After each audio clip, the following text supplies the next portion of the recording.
Now it's really not going to be long before we're going to have to seal up the pond. It's gotten colder by the day, and I do mean colder. So we have enjoyed a great summer. It's been one of the best ever. There's one more contest left, but I have a feeling it's going to be pretty much of a blowout today. The leaves have already turned orange, and the wind is blowing, but we're going to go up to the club field anyway. We have some things to deliver to customers, and we have to take care of our poor wife, still recovering from her surgery. We have had really a spectacular season. 2004 has been one special year. Every time I look back at that memories tape, I'm just impressed how many fun things we had. But the only bad thing was the poor crash of the A26, but even repairing that was an adventure. Now let's see who's up the club field. It's a great time of year. I'm sure the leaves up there are even more spectacular than the leaves in Rutherford. We said forget about it. You'll notice everybody that's here today is wearing a coat. And it's cold and it's damp. Ooh. You're not wearing a coat, Mike, on a nice warm, toasty warm morning like this? It's not even 50 degrees. Oh, is it cold? I went back in and put on an extra shirt. You buy any more trains? I'm getting sick of running that 2880, you know. No more, I haven't bought any. Oh. The word of the day is cold, damp. And some. And then some, right? I'm cold. I gotta go sit in the car and turn the heater on. Forget it. What the hell am I doing out here? I gotta be crazy. And you can see the leaves are all turning orange and red and everything's really nice. Well, it's really nice, beautiful backdrop, but boy, definitely cool.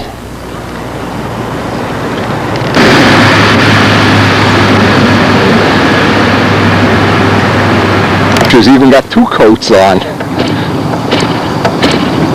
What are you going to, the Alaska pipeline today?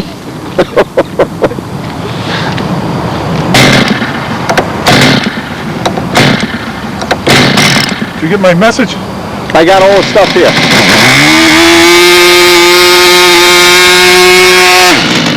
Who do you think you're dealing with, some amateur? I guess not. It's professional. We're professionals, not amateurs.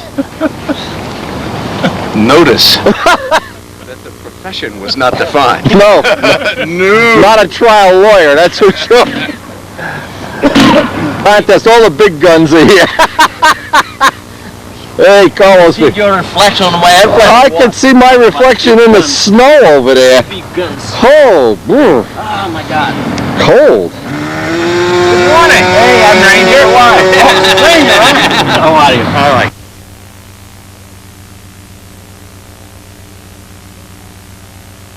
I didn't wrap the lines, I crimped them.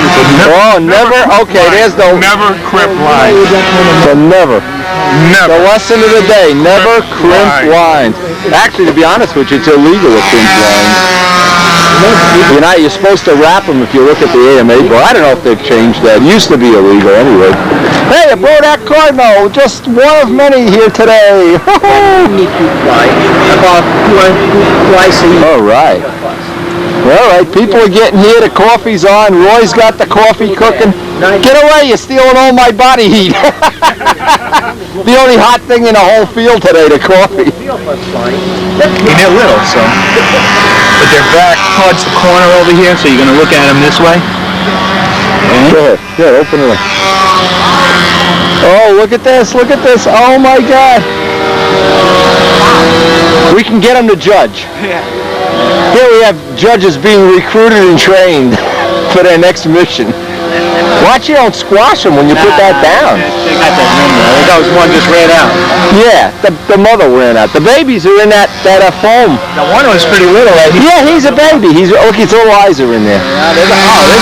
There's a bunch of them, yeah. 1, 2, probably 4 in it. He's checking us out. Yeah, the mother jumped ship. Yeah, the one took off. Look, they're warmer than we are. Who's the stupid one here? Little one's out here freezing. There, she's over there.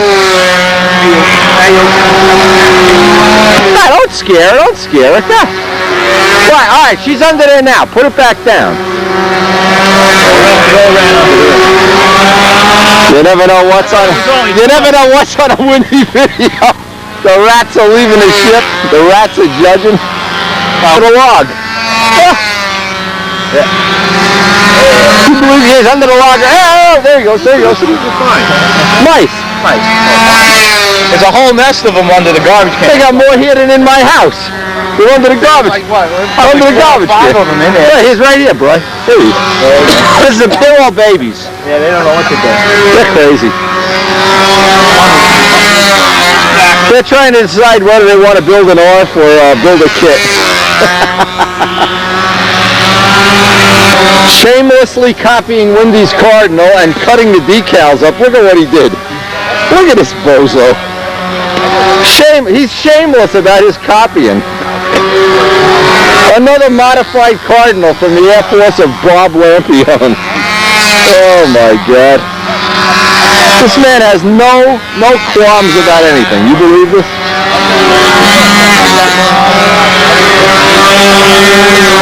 Oh, they're already here. All the SV11s have trucked in and whatever this is.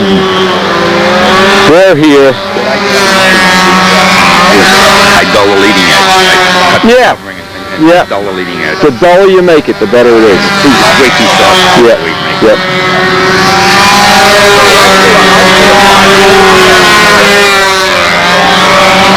What we ought to do on this thing is change the lettering to say Cardinal over here.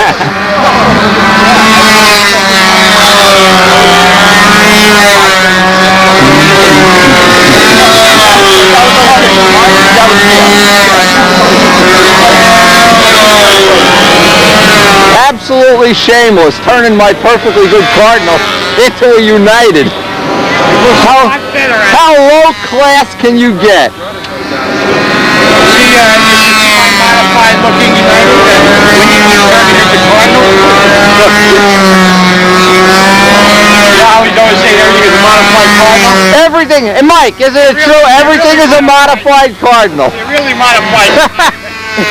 Here's living proof. A modified Cardinal. Notice I even have the. You know, he says there's no such thing as a modified Cardinal. Now, what do you call that?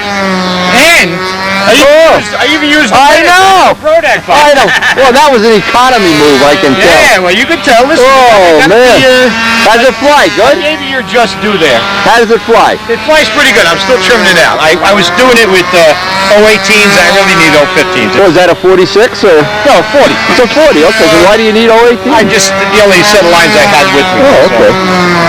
Yeah, that looks It came good. out nice, and How much does it weigh? This is I don't know. Mid 40? They all weigh in the mid 40s. The only thing I added, I did shoot the whole thing with the polyurethane, just to hold all this stuff down. Oh, okay. Is that trim sheet or is that This is ultra coat.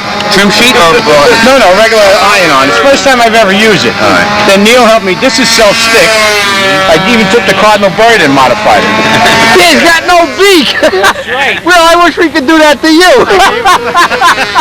Give me that same sizzle and cut his nose off. Yeah, I even put a little. Oh man, that's very cute. They come out nice, and on the bottom I just did 2 stripes. You know. Okay, that's cool. It says my old man was in the Navy. I put a CB patch on. But he's worked out nice, huh? Yeah. Nice wheel pants. Yeah. Neil I sold a ton of them. Beekman loves these. He said, best I got them in stock. and they're cheap. Cheap, $14. How you gonna beat that?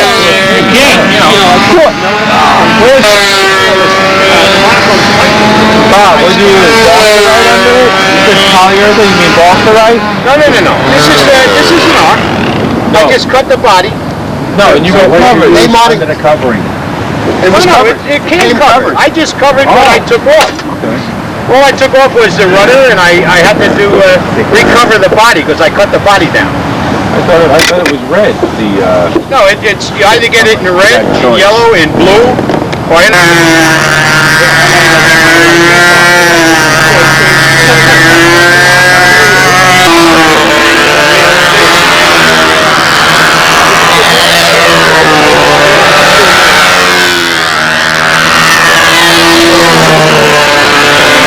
been selling a lot of these Brodak Cardinal wheel pants.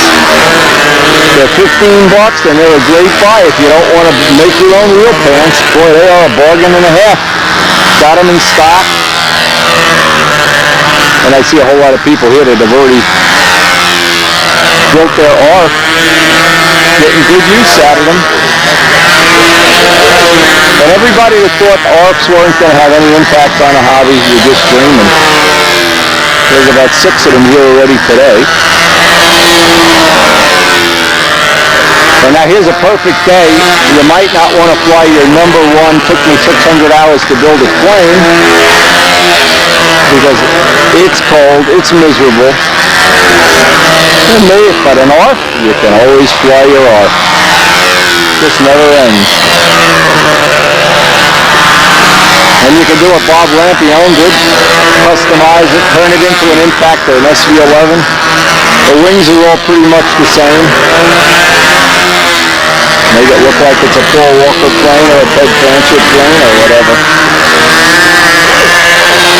And those wheel pants, they have to be the biggest bargain in the world of stunt. The day we put them out on the website, I think we got about 20 orders. It was amazing. There's no way I can make them for $14. Don't even think about it. No way you can either.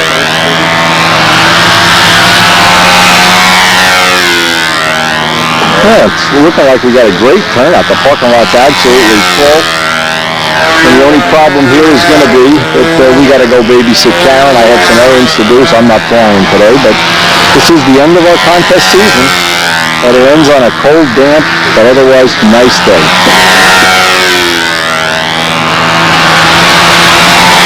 And a day that looks like we're going to see a lot of ARC action.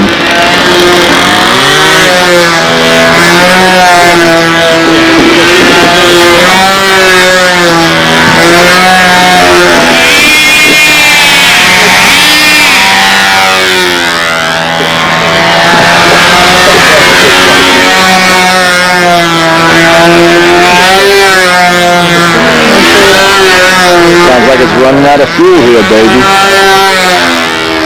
Don't crash the ARC. Don't crash the ARCs.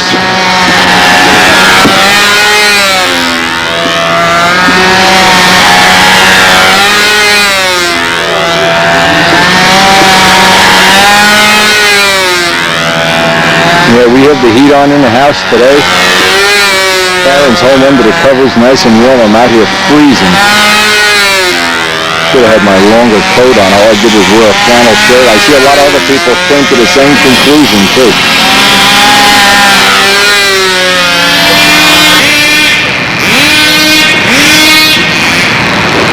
Even lands and gas with those wheel pants. Cool.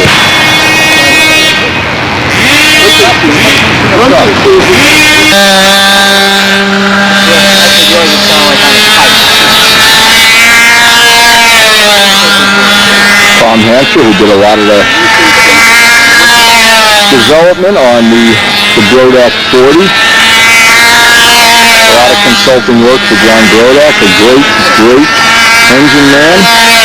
One of the guys that really does know his stuff about engines, not one of these fake Stuka stunt things. It's a 5.2 lap. It looks faster, but it's... Yeah. How many engine experts do you have out on Stuka stunt now? About 2,000? Well, as many as there are Pampa members. It's for sure. I always get a kick out of that. Everybody's an expert. Everybody's telling you how to do this and do that and do this and do that. It's just unbelievable. Good thing these guys aren't in cardiology. Dead bodies would be everywhere. Need body bags.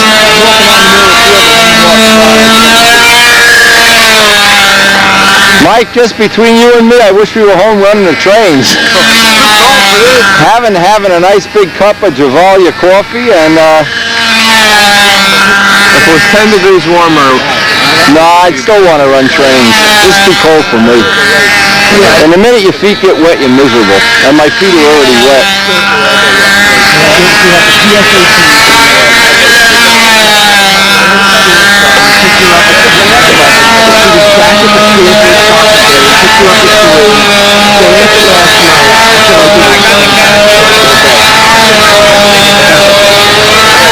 Looks like Karen took a good week to have her operation. This is not the best week of the year.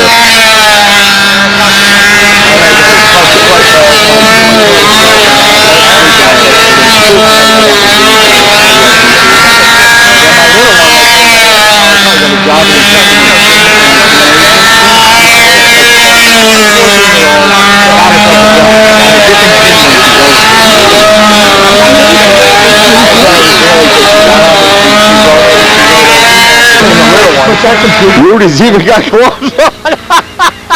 What are you, the Pillsbury Doughboy today? I'm waiting to be put in the oven so I can warm up. Yeah. By the way, this is the guy that donated the Tigercat from Drummond, the footage from Drummond. Works at Drummond. He's going to bring us some more stuff. Used to. Are they still in business out there, or? Northrop Grumman. Northrop Grumman? Engineering and electronics only. Everything else is moving. They don't build planes out there anymore. No, all down in Florida. No. I wish I was in Florida right now. Right now that would be a nice place to be. Right now.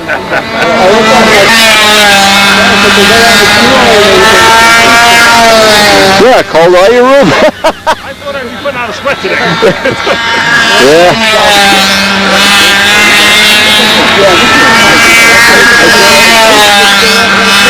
This coward went and bought coffee. You ain't kidding. I noticed he didn't buy me yet. He's waiting for me to roll over and die. Larry's gonna buy me coffee. Hey, how do you judge it? How do you judge it? Buy? Did I hear the word buy? Oh my Used in the God. same sense with Larry Scarinza? What's buy, free, and donate? Oh, Never heard that word. forget it. Never heard those words. Forget it. Holy oil on those wings.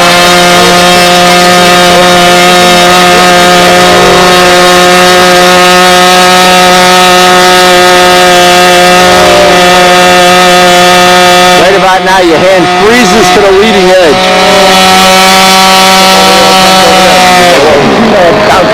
I bet his hand's getting colder. And you know, and the gear is cutting into my finger. I'm saying, I really like to let this go. And I just thought if I had Bob so scared he was shaking in his pants because I was here, but he just opened his whole microphone. Let's see your hand. I bet it's blue. It's not that. Listen, those things are dangerous. Bob, you didn't like the Doran 3-blade, or you didn't try it yet? It overloaded the motor. Cut down the diameter. How much is the diameter?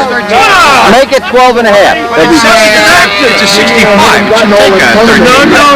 It should, if you take out all the head gaskets. I have a feeling, it's not broken in. Yeah.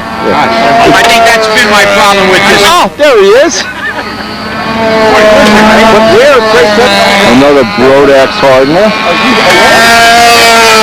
Hardeners everywhere. Larry C8's his pants together. Ginger That's hard as a rock. Look at Ginger this. wanted to throw these pants away. I can't take them off. You can't throw old pants away. You get to be your friends. She was going to throw these things away, so I patched them. Nah, you never throw old clothes away. It's a sin. You can always patch them. You can always put CA on the knees I'm when afraid to take them off. She's threatening to throw them away. Much for coming out. I'm going to get the magazine. Don't Get the magazine. Go. Our fall classic. Bye-bye. We're flying intermediate, advanced, and expert. Advanced and expert on this circle, intermediate on that circle. Also fun scale on that circle, but I don't think there are many entries. If there may be 2 entries so far. And carrier in the back. You want to keep safe? Bob Lampione is using the Duran's prop.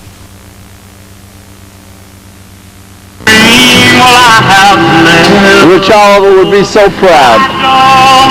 Good music! That's not as good as that tape I made you. You want a copy of this? Yeah! Oh yeah, give me that copy. Danny's here with the bike, the pusher bike, and the Miss Susie Q. Larry's got a magazine. I haven't seen this yet. It's supposed to have some report of Brodax. I can't afford magazines. What do you got, Larry? Let's see. Let's see. What do you got? This is the guy I told him that he's got to get this magazine. I got it for You him. got to buy magazines. Yeah. Well, called me and said, I'm going to get it for you. I got to. You think he buys me a copy? Oh, I'm making money on this for my He retirement. probably added $1 to the cover. $4.99. Watch, he'll give me $5 for it. yeah. He'll make a penny on this delivery. That's right. See, it says John C. Orange. That's to patch your wing. Oh, that's okay. Great. Let's And see this is how shot. it look. Isn't that Oh neat? my God! Look at Paul Whipper. Wait. Well, don't look at him. Wait, I got to get in the picture too. See? All right. Yeah. That Will Euban is an okay guy, huh? This is a good article. Look at the way he's It got it is. laid out. Look at this. Fantastic. Got that there, that funny looking thing there. John and Buzz, Alex. Yeah. And this guy, well, you had to put him somewhere. Make a funny face. Leave Gail there, but get rid of Paul. But Paul's the building a rest twin, of it, look at the way he did this. Yeah, I may have to buy this. 8 pages. 8 pages. Whoa. Here's Marianne. Not like model aviation, huh? Son is alive and very well. Yeah. And the ARF bit, and he's got all the events covered. Really, he did a nice Fantastic, job. Team yeah. racing, scale, Yeah. carrier. He Hey, wrote there's Midgley's plane. beautiful pictures. Look at this. Isn't that pretty? Yeah. This guy here, go back. This guy here, Ralph Robinson, he just bought the engine from my Typhoon. This guy here. Oh. We just sent him the engine for the Typhoon. Oh, and here, you remember Sweeper! that 900-pound miracle airplane. Yeah. It takes this old guy's a half hour to walk around. Whoa, come on. You never had more fun in your But life. there's 8 pages. That's great, Really, yeah. Look at it. Now, how come model aviation doesn't have 8 pages? Come on. I know, but here's an auto Yeah. gyro. Look at Yeah. this with a picnic grove Yeah, behind it. yeah. So guys can see that. That's Of great. course, yeah. That should entice more guys to You ought to see how come we don't have this in model aviation. And also, notice more youth here Yep. than any meet you've gone to. Yep. Shame on model aviation. Shame on them. Look at the crowd. Look, they're all happy. See the smile on that guy's face way back there? Yeah, Right yeah, there. that's me. He's smiling. No, that's a 10-year-old kid. There's Gary combat Coates, we got. yeah. Fantastic. They got young girls in it. Jack Caboni's plane is there. Oh, yeah. We're going to fix his Stuka probably next week. Let's draw a mustache on it.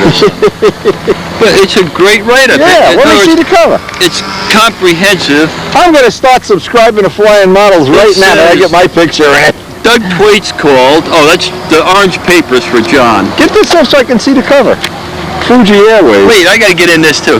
No, you don't. No, you don't. Just Okay. keep the magazine. Oh, by the way, you want your magazine? Champion's flying one of Doran's props, one of the ones we helped them with some feedback on development, but excellent props, Gator props. More on that. We're going to be working with 4 blades and 2 blades, and assuming we don't freeze to death with it. You can see basically everybody is frozen. Oh no! Oh no! Oh no! How you doing? Yeah, I guess we're all working. Once I get everything. Power over the top.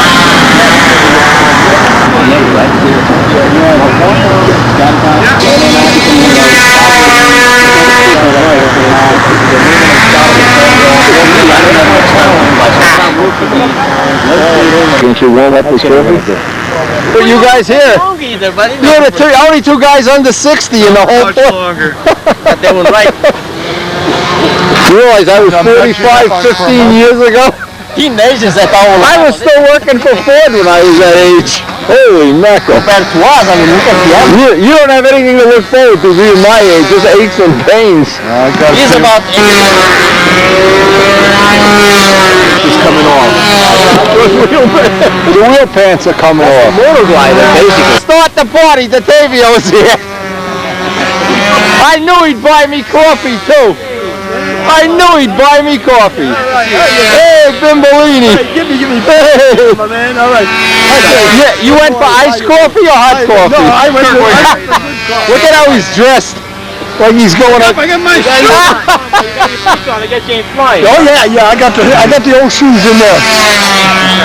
Mike, That big knife, and it's so oily. It's horrible. So I put bolts and plywood and junk on it. It weighs 9 pounds now, but it should hold together. so you actually had the drone running? That drone goes. That's the future power plant. The future of stunt. And here's the man that has the scars to prove it. Brian Bimbolini, when he broke his finger, I had drones. Show him your finger. Oh, when you did that, that was the defining moment of your stunt career. I can still hear that prop hitting his finger. Hey, how is Karen? Karen's doing good. Good. She's got me doing all these errands today. All right, good. Buying her soup and cleaning the house. Playing it for all she can get. Yeah, oh, she's milking it, I'm telling you. What do you think? Put the drone on the table, put a sign, donations. She's got me doing laundry. Do you believe that? Laundry, John, I'm doing laundry. I'm like a bachelor again. That's why I got married, so I wouldn't have to do laundry. I got it all backwards. Paper. Oh, is that what that is? No, I have put on all the videos, especially with carbon props, to roughen this up with an engraving tool. Well, let me See, see. the sandpaper is okay, is like a second choice, but the back of that washer, I'll bet, isn't engraved, is it? Let me see. Come on, be a man. Wiggle the prop. Be a man. You did engrave it. Look, but you did it wrong. It should be like a sunburst. See, it should be like a sun. When it's this way, it doesn't do any good. Okay. But, Something you can buy in a hardware store? yeah, is the aluminum smooth too? For sand and wallboard? Now look at this. Check this out. High See what tech. you learn here. See how you could learn. Yeah, the only thing that's not is the grooved front. Yeah, but see, this is what's important. Right. This is not. This is a clutch Yeah. face. So if you just give it to me and I'll engrave it. You buy an engraving tool for $10. I think Rudy might even have one. Yeah. But If you don't send it to me, I'll do it for nothing. This is the quick fix. Yeah, but that, You know what the problem also is that they crush. I know. And here's another problem. See, this washer isn't big enough? Right. You should have a bigger diameter washer. That's exactly what I have to get. Yeah. Where do you get them? I probably got one in the car. Stop by the car later. But this is dangerous because if that comes off, when it'll throw a prop on you. When I have the paper on it, they give you sandpaper. Believe. Let me show you what they give. You got to be kidding. See, all the surfaces, this is on every windy video I've ever made, should have knurls like that. Which is gummy backed. Nah, this is And it bullshit. keeps throwing it because it's It's bullshit. Yeah, it's bullshit. That's Engraving. For $10 you buy an engraving tool, or if you had to, you take a file and do this. But this, believe it or not, will hold it. Yeah, but this is a temporary fix. This is a Band-Aid. Right. That's right. That's not a real fix. No.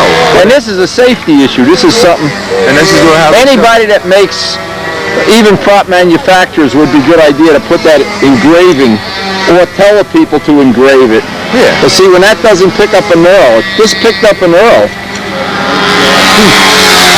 When that's smooth like that is, and no matter how tight you make it, it slips. Or the prop keeps moving every time the motor backfires. Well, we'll find out. Yeah. You hope you don't find out without a prop coming off and hitting somebody in the head. Nah. You can't because you got the screws that hold the prop in. Right. Never say never. I've seen where the whole spinner and everything, Casale had one come off and hit the ground, jumped up on his wing and went boing, boing, boing, boing. There's like 7 holes in it. And then I had to shut the camera off. Just the words he was saying were just I couldn't even sell that for myself. 7 words that He was saying the 7 words you never can say on video. George Collins says.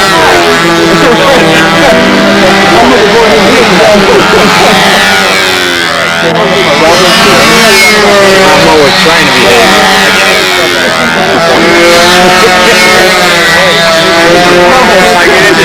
Boy, that's the understatement of the year, Bob. I tell people, That's the understatement of the year. long enough to Now, we've heard the brain is not totally connected anymore. Then you get guys It's like, like here's the brain, here's the mouth, but there's no connection in between. This is Mr.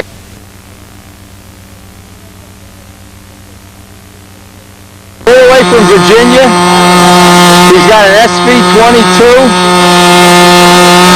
And this is the first time he's ever flown at our field. He's being introduced to Garden State Circle Burner Air.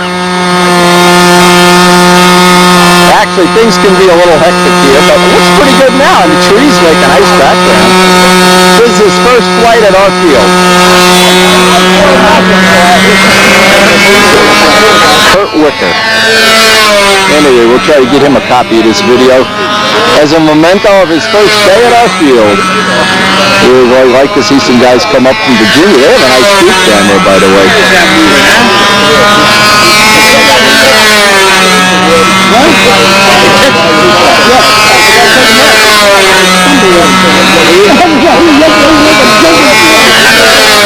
Now, what can happen at our field if you're not used to the currents of the air is some strange stuff can happen to you. Well, he's got it right here. If you don't know where the wind is blowing, or if you can't tell, you fly in that corner. That's the traditional circle burner technology we try to pass on. If you don't know where the wind is, just fly in that corner and hope you don't get blown away. Yeah, the air's not bad. Actually, he's getting a nice little gap in the air here. Always nice to see some new people out of field. We may, when Tim's Karen retires, do a few more of these away contests every year. And the Virginia one is one I'd really like to go to. Haven't been down to Randy Smith's contest in maybe 20 years. I'd like to go down there again. That was a great time. And we definitely are going to Texas, and I think it's Memorial Day weekend. We're going to do, and Karen's going to be going too, so should have a good time. We'll try to give Kurt a nice round of applause when he gets through the flight. Nice looking plane.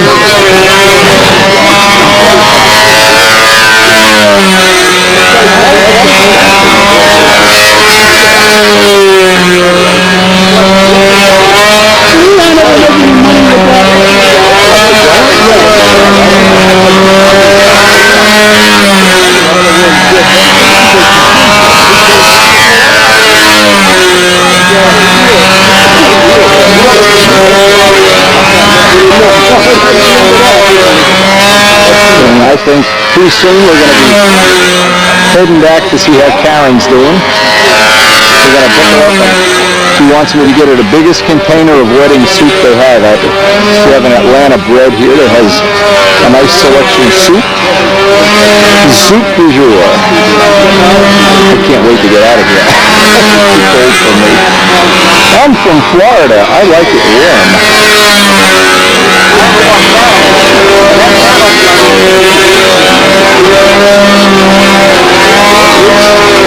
I have to collect some money from Dave Midgley too. He bet me that the Red Sox were going to beat the Yankees in 6. That ain't happening. Not after a 19-8 tasting last night. So Dave will be buying pizza next time we're together. Dave's a big Red Sox fan.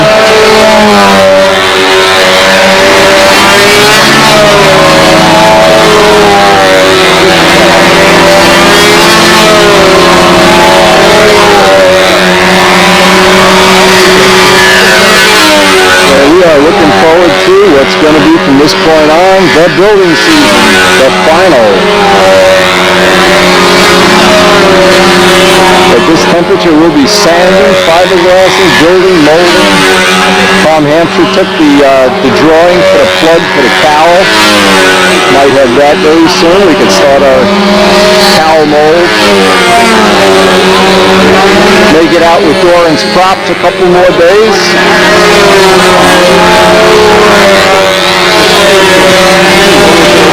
Whoops. Whoops, some crazy air there.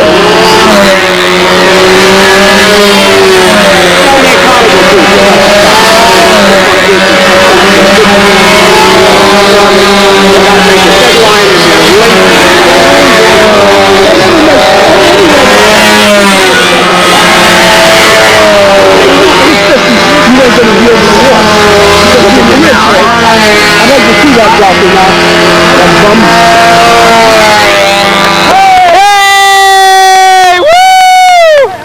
Wahoo! All the way from Virginia to fly at the circle burner field.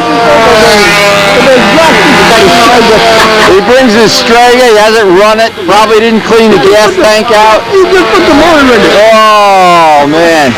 He's listened to country and western music before, John. He thinks he's a Texan. He thinks he's Doug Moon. I wonder how cold his hand is right now. But you can't get some pattern for it. Oh yes, absolutely. Okay, that's making sure. Yep.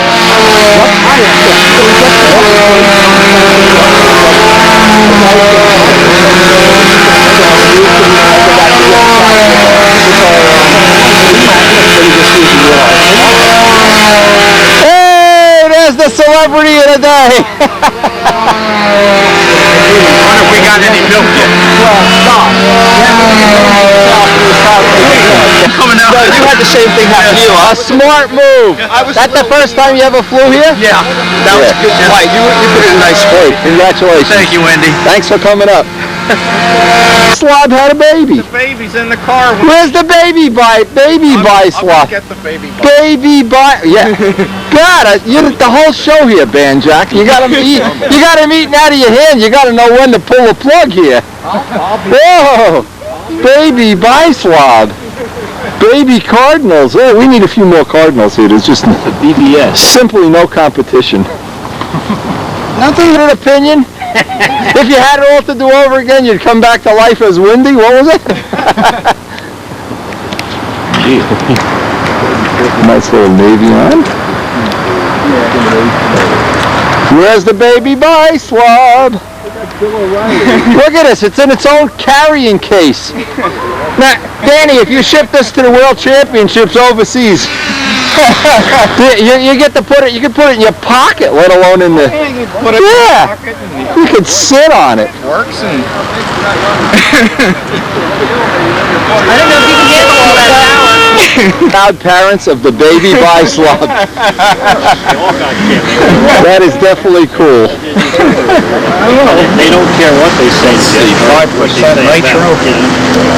That little thing it has to eat 35% nitro. Oh, all those little engines.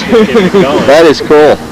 Saying We just take a little visit down to Carrier Circle before we leave, and then we're going to go take care of Karen. Mary Knight, the president of the Circle Bonus, flies many events, clown racing, Carrier.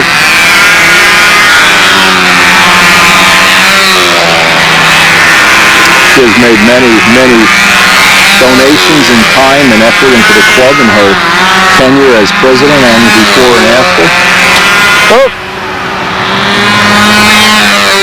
Runs our banquet every year, does a great job.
when I was a little kid.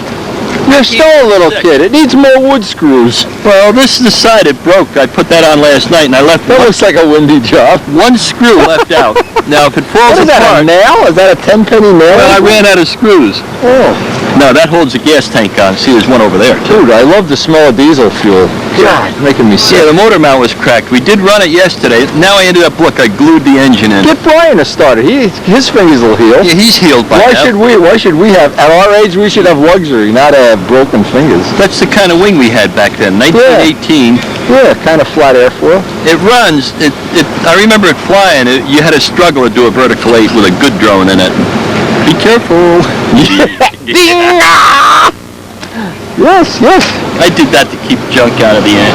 Yeah, yeah. But this wood, Wendy, I was going to call you up at 3 in the morning. There's You this should have. wood. Yeah, you should have. And when you Karen would have really appreciated when that. you peel the paint off, it's like a 1/4 inch thick paint. Yeah. It's so oil soaked, you go like that and it'd be all squishy. And it I jumps figured out the bolt. tail wheel. Yeah.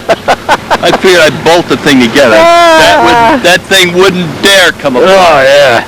J-bolts. It has real J-bolts. A la Back then, the old days when everybody had J-bolts. Wow. 100 years ago. Oh, I love the smell of that ether. Ooh. And that's a modern. This is the high-powered Nice version. fat wheels, too. Wow. Heliarch. No wear on those wheels. I use those on my bomber. I wonder, they were probably drilled out when I put them on. I didn't wear it out. Hell, you'd wear out 3 drones before you'd wear these out. That's the high-powered drone with ball bearings. The original drone had no ball bearings. No balls. That's what this had. Well, it isn't over till it's over. And the 2004 flying season is officially over. As the leaves fall from the trees as we run over some bicyclists here.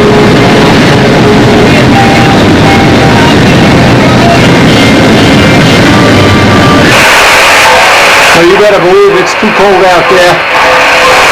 And this contest I just basically froze. Unbelievable. Unbelievable. That's why I'm just going to warm up, spend a little time running the trains before I get down. And man, I'll tell you, it was cold. I drank a whole thermos of coffee and I'm still freezing. I don't know how people can enjoy that.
day like today,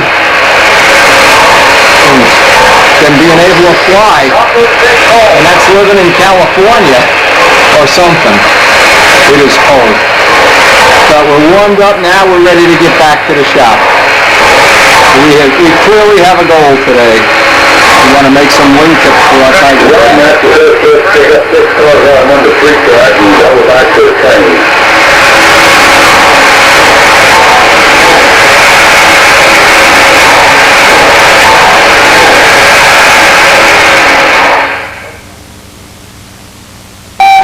Now, after about 6 cups of hot coffee, we're ready to go back to work.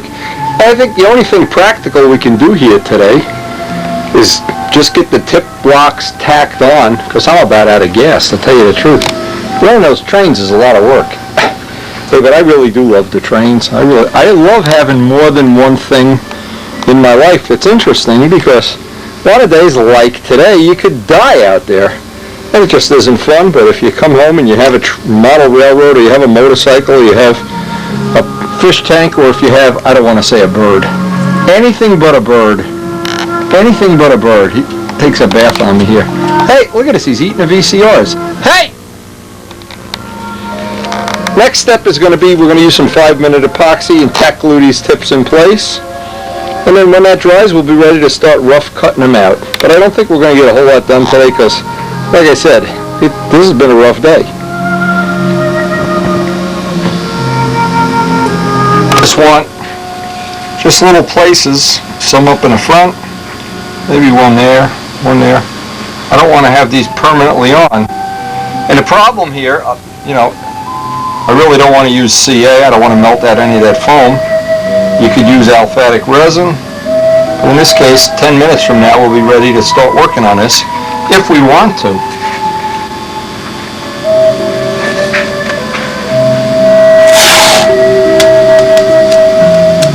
And we'll do a final alignment, just get this to hold it in place.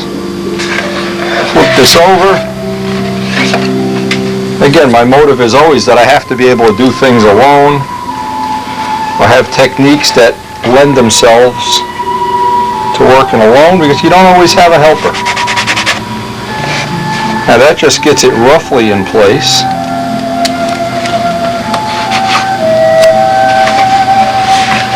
Most important thing here is to make sure we don't deviate from the center line.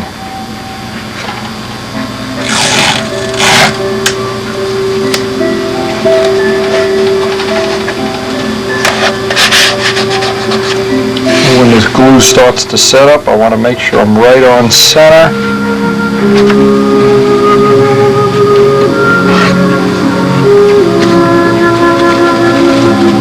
Need a pin in the front.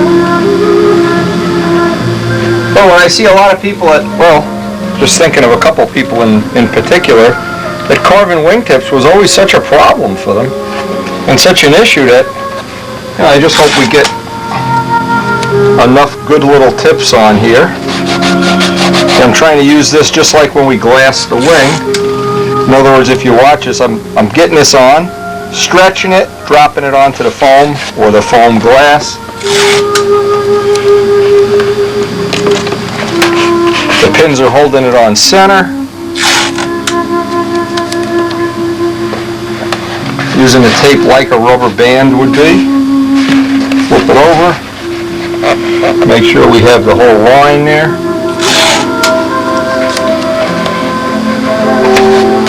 Every one you put on that joint will just get a little bit tighter. It's a good technique.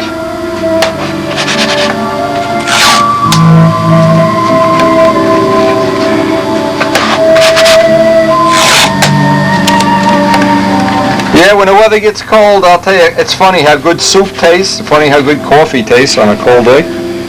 Funny how that all summer the model railroad gets run about once a week, and all of a sudden this time of year we're running it every day. Amazing how that happens. We got some of Mike Costello's trains up there, and he's got some more that we haven't even gotten here yet. Okay, now once that's in place, and we know the center, see, this is the critical thing, is getting that center line right up on center. Right up on center. Or we can do the other one off camera and then wait for them to dry.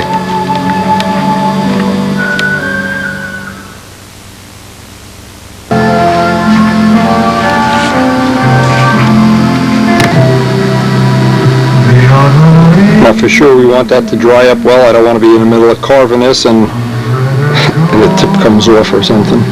With that little bit of glue on there, I want to make sure it's perfectly dry before we go on to the next step.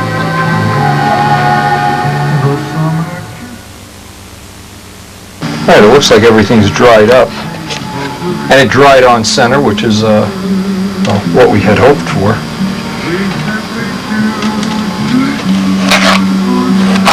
Now, there's always a couple of good ideas when you're going to carve a wingtip. We know that this is thin material, even though it's glass. Most people would be doing a foam wing or a traditional wing, a rib wing, and it wouldn't be glass.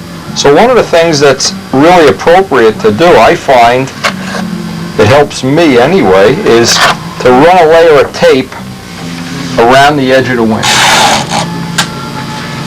Now what this does, this just protects the edge of the wing, the surface, from the knife. Just one layer is all you need.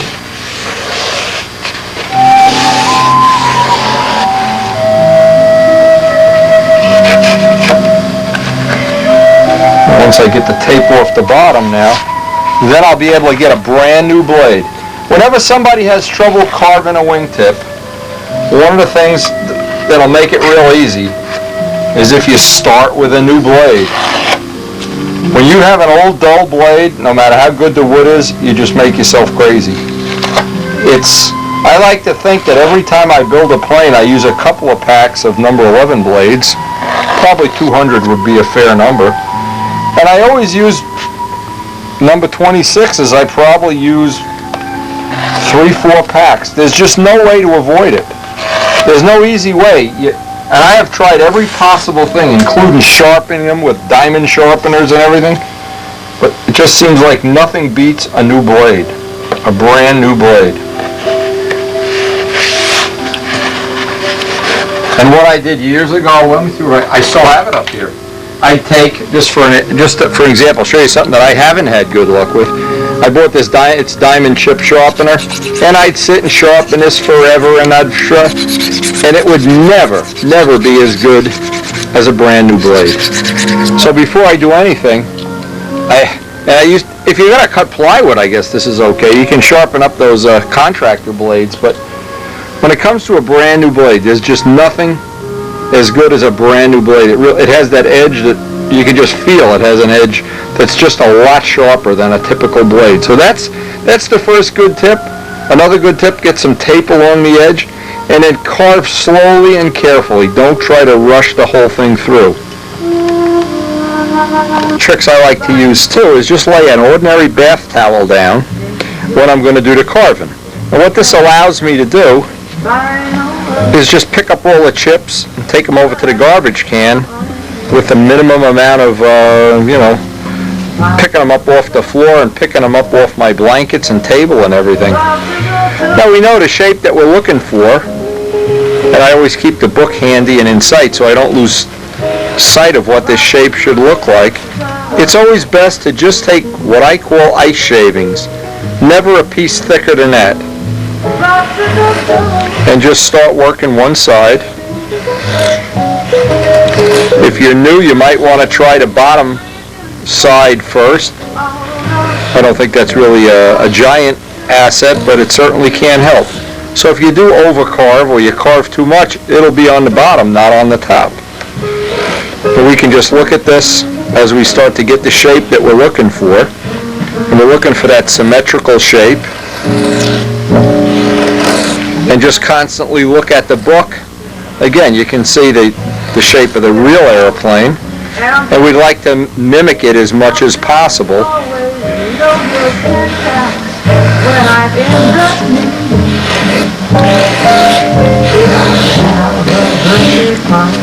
There are certain shapes that lend themselves well to a plane, and that's nice if you can use a plane, but really I think all you need at this point in time is just a 26 blade and just plenty of time not to try to rush it. only way you ever get yourself in trouble with any model, really with any project at all, even working on your car or your house, is when you're in a rush.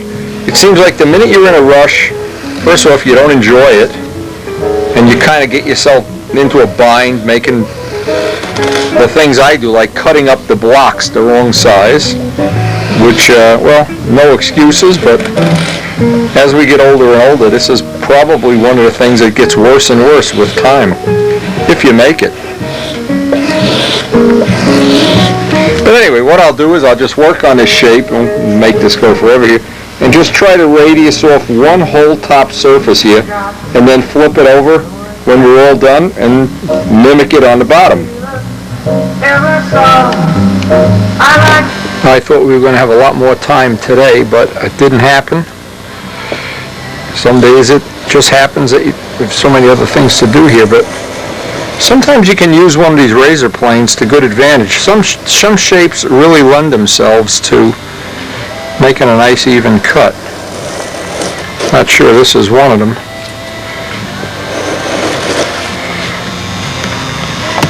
So we have radiused off half, and it's probably all we're going to get to do today is get this first half done. We're just trying to put the work that we're doing in between little gaps of other things, and I've been coming back to this wingtip and trying to dress it off. You can see how close I have it to the tape.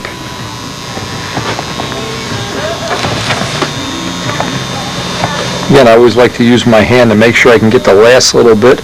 Don't like to do the last little bit with a plane in case it digs in and hits the tape. Once you feel, in fact, that's smooth now. Once you feel you're down to the tape, that's about all you can do.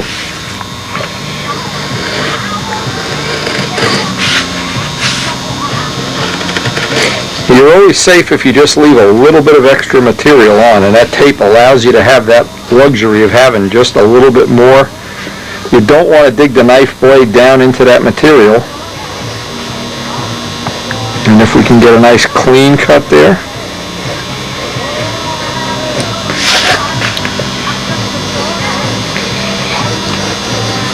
Like I said before, it's almost a guarantee that every plane you're going to come up with or build, you're going to be carving wingtips and putting these adjustable features in, probably with very few exceptions.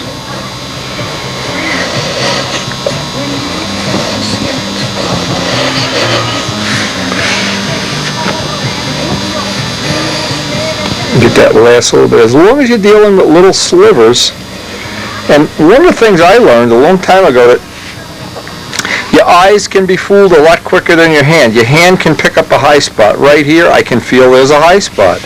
So I can dress that off. And your eye, especially in shop lighting, yeah, you can fool your eye. Sometimes you don't see things. That's why it's always a good idea to paint things the silver base coat, even if you're not going to use it. The silver just helps your eye do the job it should be able to do all along, but unfortunately, as we all get older, that isn't really going to happen. Your eyes don't get better as you get older. And if you can just work those slivers in until you have that contour, and when you're done, contour the bottom to match the top, well, you'll just be way ahead of the game.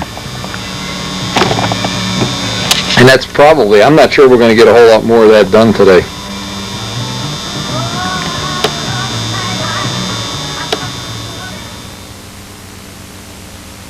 Where this permagrit block comes in, I got both sides roughed out with the knife, and now by using this and the tape, I can just carefully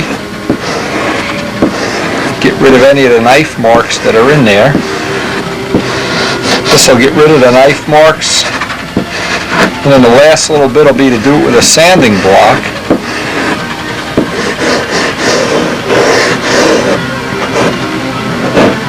That's what's good about the tape. As soon as you see you're hitting the tape, you know you've got all the sanding you're going to do.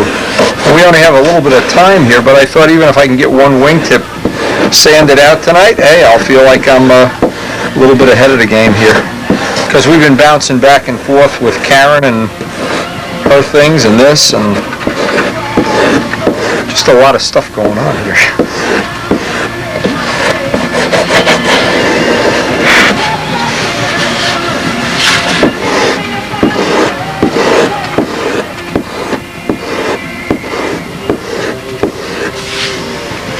Now once I get to that point, I can switch over to the smoother of the two sides. This can actually even touch the sandpaper a little bit without being a problem. But the last little bit will be with fine sandpaper, maybe 320, 400.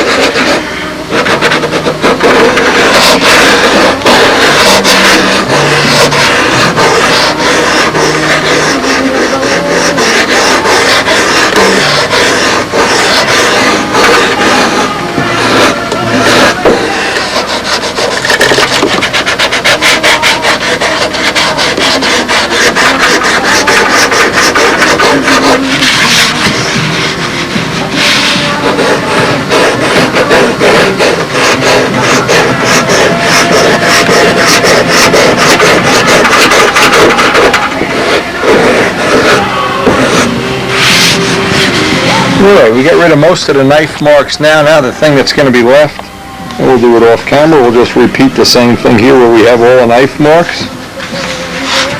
Sanding block has gotten most of them out, and the last little bit we'll sand with a soft sanding block. There you go, one tip, this is the outer tip, all sanded in. Just need to pull the tape off, and we're all set, but that's all we're going to do today. Tomorrow we're going to come back, try to get the other tip done. Basically repeat the same process over and over again.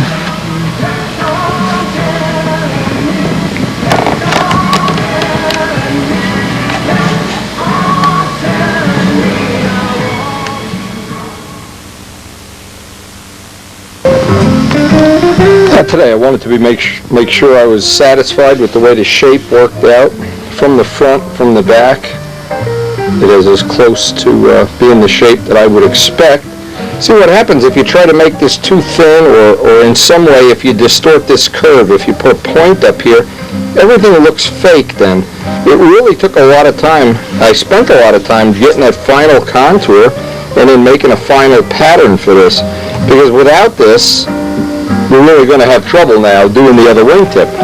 And like I said before, I want to do the carving of both of them off camera. I'll do this one off camera anyway, because it's just going to be exactly the same as that.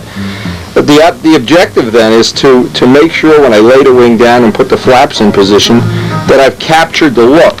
The look of the Tigercat is that it has a very short, stubby wing, very low aspect wing. And even though we've distorted it so much by having the airfoil thicker, we can get as much of a look as it in this view when it's actually doing a wing over or whatever, to really get that short, stubby wing look, as opposed to the A26 that has a long, high aspect wing. So I'll probably spend actually the whole part of this session just rough carving this up and then laying this on the floor, and that's always the way I like to do it. And then just estimating in my mind where the flaps would be and seeing if I have that look that I'm looking for.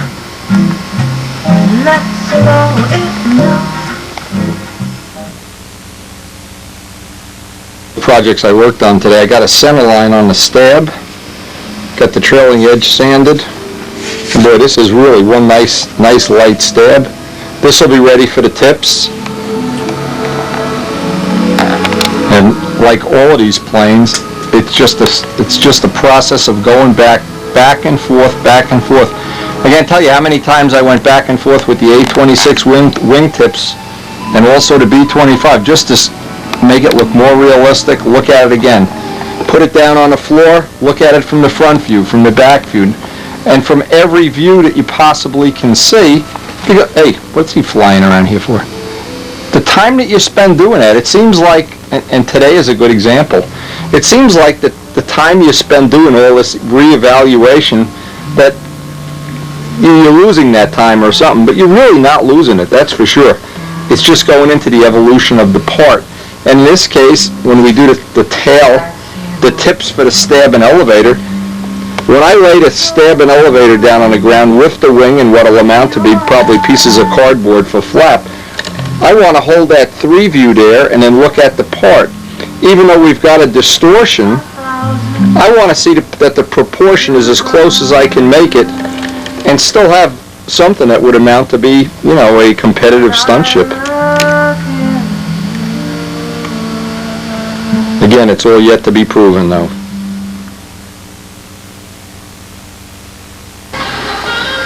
Now, to me, this is an important kind of part. What I was going to do is just do one wingtip at a time, and I said, no, this is on this plane, it's going to be a little more complicated than that, because the Tigercat has this short, stubby wing.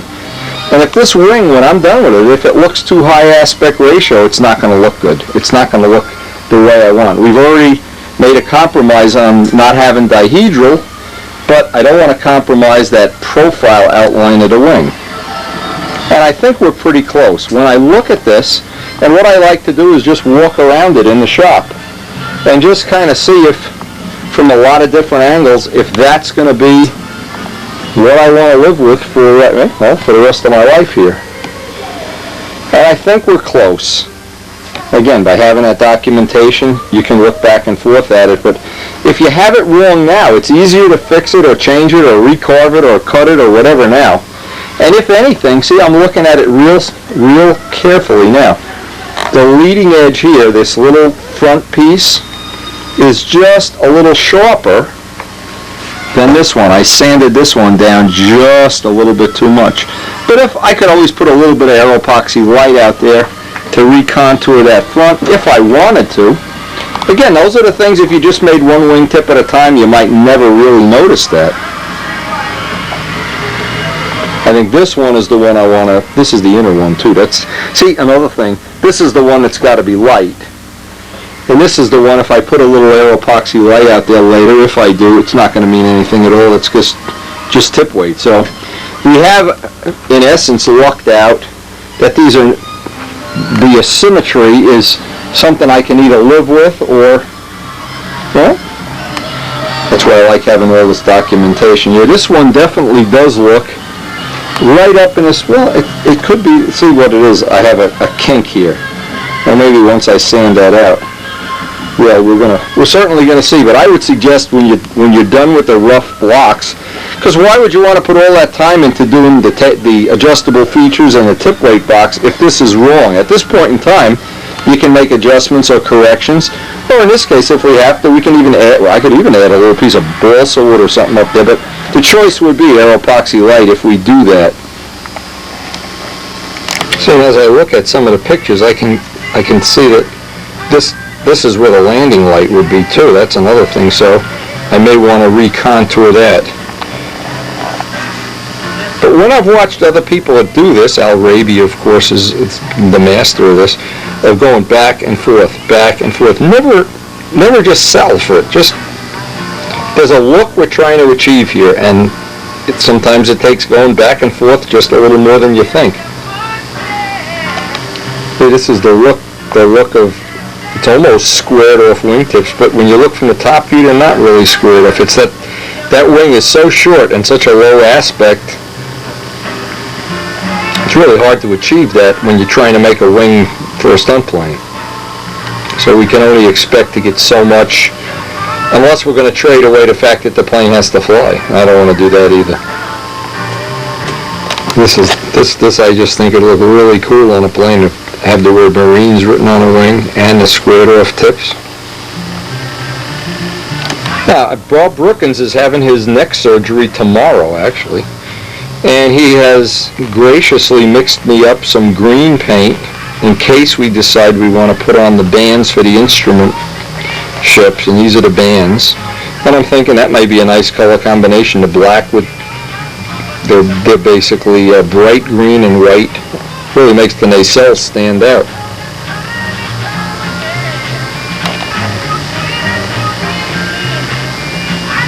There are the choices in the wingtip modifications.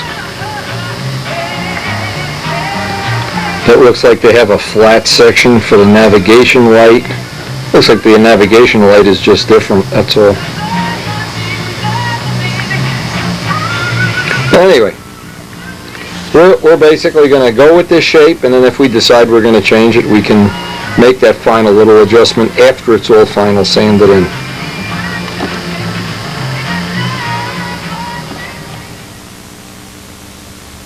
So the first step here is to we'll do the outer tip first, I guess. Get a sanding block and get all these little rough areas dressed off as best you can. Use a brand new razor to cut this off since it was only tack glue bit. You have to dress this side and of course the side that has the wing skins on it. So we start out having that block in one piece. Now the way I do this, or the way I've done it over the years, is I always split this along the seam. If you were to use a whole piece of a wingtip in one piece, well, you don't have that seam then to work off as your reference point. So I like to do all of the wingtips, including the inner one, with that seam going right down the middle there. And I think that's one of the things where you have that seam. It lets you line up the box, and if you follow this step by step by step, it really goes together very quickly and very accurately, and there's almost no chance it'll ever self-destruct or be a problem. Now the worst thing in the whole world, and I've seen it happen before, is, in fact I've done it, I get all done with it and I find out the tip weight box is on the top. Well, even Jimmy Casal did that. Well, we've done it, so why am I laughing so loud? Or another thing is to try to make a little tiny lightweight tip weight box and you can't get enough tip weight in. That's a problem too. Or the other thing is to hollow this out to be a hollow shell, and then you got to put lead in. So we'll do some hollowing, but the purpose of the hollowing is to get the weight centered on the high point of the wing or as far forward as possible. Now if we were to make the box up here, just not practical, even though that's where we'd like to have the majority of the tip weight is as far forward as possible. But it just would be very inconvenient and very hard to get a nice blend there. What's a lot easier to do is get it right about on the high point. You also don't want to have the break point down here. You want to have the break point up high up here so that you can dress that off and get a nice edge there. So there's a lot of considerations. I want to take them all into account before I split this. So step one is by using a pen, just roughly estimate where the end of our hollowing will be. Again, we don't want to make this real thin. There's no reason to. We're going to wind up putting at least 1.5 ounces, maybe 2.5 ounces of tip weight in here eventually. So this is going to be our outermost gauge of where we're going to hollow. No further than that. Now the next thing is to get a brand new razor and split these apart into 2 blocks.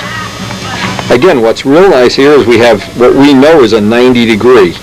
To start all our operations are going to depend on that 90 degree being accurate. And it's like a self-aligning thing.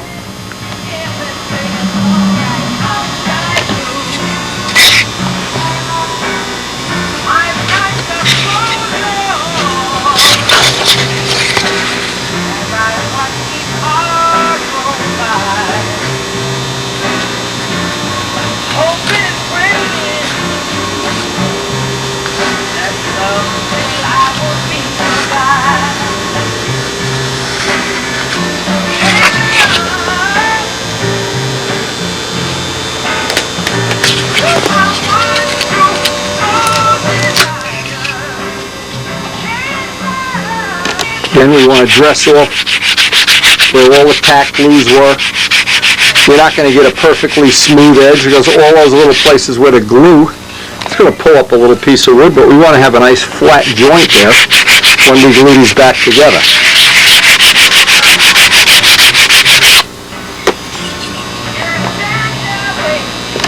Like a lot of things that I found easier to do is just lay out where I want the tip weight box to be in 1/8 tape. Gives me a lot of choices now rather than trying to make myself crazy here, and I can use the edge of the tape just to lay out the line that I want to cut. Again, the whole thing that makes this work as well as it does is the fact that we're working off of that 90 degree line. And you can notice one of the little tricks I've learned is if you have a curve in the wingtip, put a curve in the box. Otherwise you're trying to make a straight line and a curved line match, and it just gets really, really difficult to get a perfect fit there. Okay, so now we have a rough idea of where we want our tip weight box cut out to be. As one suggestion, leave at least 1/8 of an inch of the edge wood, because what you're going to do is this is going to be joining to a skin that's very, very thin. So you'd like to have some material there, some meat. Now, when we put this in the saw, in the Dremel saw, we know we're going to be able to maintain a 90-degree line in every dimension, because that blade is going up and down in a 90-degree as we make the cuts. So what it'll mean is we should have a perfect piece that comes out and goes in. Now, normally what I would do is just cut through here, make the whole cut out, and then put a little piece of scrap in that corner. But I want to have a nice even fit around the whole tip weight box. And I just think one of the things in the case of when I'm flying, I'm kind of changing the tip weight on a regular basis to suit conditions. I don't want to have a tip weight box that I can't get the box out, or that there's not enough room for the weight, or it's in some other way inconvenient. And when we hollow this out, I'll try to hollow out some of this forward section. So once I determine how much weight I'm going to have in here, or very close to it, I can put about half of it right up in the front of the wing as permanent weight and just epoxy it in. Another thing too to never do on a tip weight box is just leave the weights in there floating around. They will definitely grind their way right through the part. And in the case of one time at Flushing, we saw the tip weight come out of somebody's plane and go right through the wing of Jimmy Cassell's old-time stunt plane. Poor Jimmy, he's had a tough time with tip weight boxes.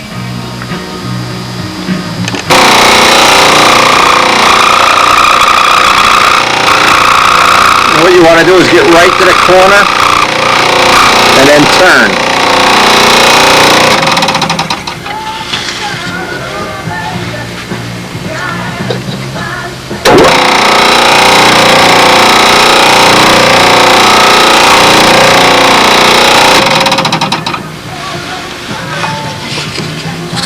Now what we've gotten by doing it this way, we still have to put a little piece of filler in there, piece of 64th plywood or whatever, but we should have a box that's a pretty nice drop fit, and that we should be able to get out after we sand a little bit, because don't forget we're going to add material to every side in terms of dope and finish, but we still have a nice accurate fit, and it drops in nice. Hey, that drops in really nice.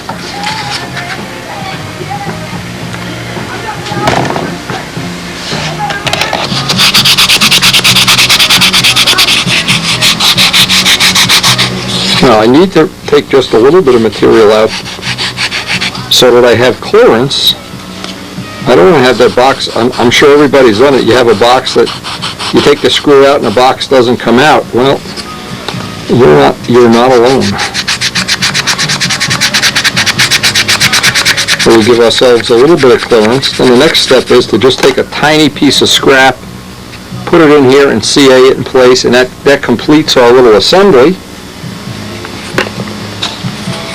At every step, make sure we haven't made it that it's difficult to get that box in and out, and that we have a nice smooth fit. We don't want the box all off to one side or the top, or when you look at it that it's sitting in there like that or like that. I'd like this, and because we're working off of this flat surface, it really helps us every step of the way to do it that way.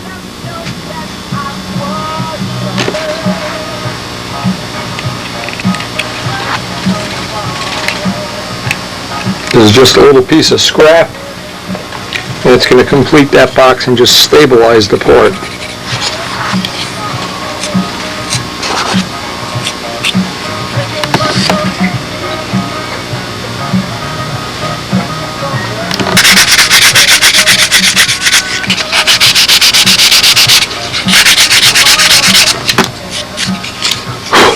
Now what we're ready to do next is put the two blocks together temporarily, just hold them that way. This is not something that has to be crazy accurate, but we want to get it close.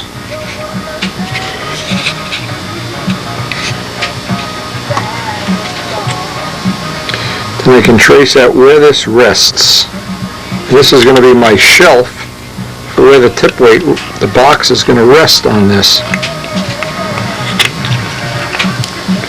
So again, when I take this apart,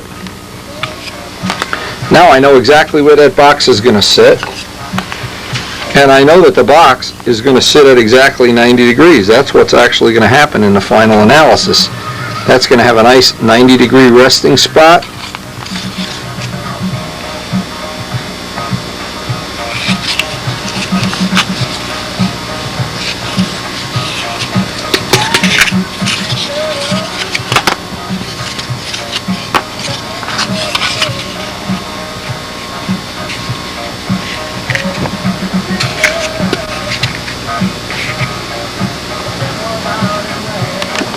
Now I made my two areas that I have to leave exactly parallel, because as I tighten this box down, it's going to rest on those two areas. And it'll maintain my curvature and my alignment. Inside now, I can hollow this part out. Just take the old Dremel, hollow this out as much as I want. I need to make room for, again, 1.5 ounces, maybe a little more tip weight, and put my set screw in there. Then the next step is going to be to put a blind nut in this side in a piece of plywood and my hole in this side, and make that whole assembly that it all lines up. Now this is a self-aligning thing, so if you go step by step by step, you should have no trouble getting perfect alignment. It really is a self-aligning thing. It's really nice. And one thing I always liked, and I learned a lot from Joe Adamusco in the time we built the Spitfires, if you look at Joe's tip weight box, his hatches, they look like thin, razor-sharp ink lines, and he spends the time it takes to fit that, the gear blocks, the hatches, the cowl, all of these fits, but they have to start off relatively straight, and then he would edge them with 64th plywood and get that fit that you couldn't even slide a razor in around it. And that was one of the tips I wanted to thank Joe for. This is how he's built his tip weight boxes, very similar to this, but he's the master of getting things to have that final fit.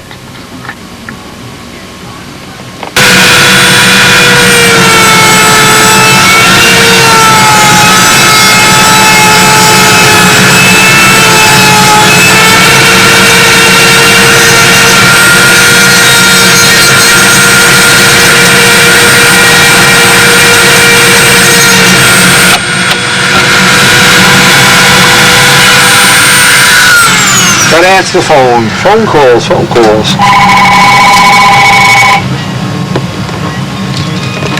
Now the next step is to carefully take this piece out and put in a piece of either light ply or 1/8 inch plywood, because this is the piece that's going to hold the blind nut in place. And we're going to have to relieve this for the blind nut, of course, but I need to get an exact amount out of there. Best way to do that is with a zona saw blade. Notch it down roughly 1/8 of an inch. That'll probably be just about right.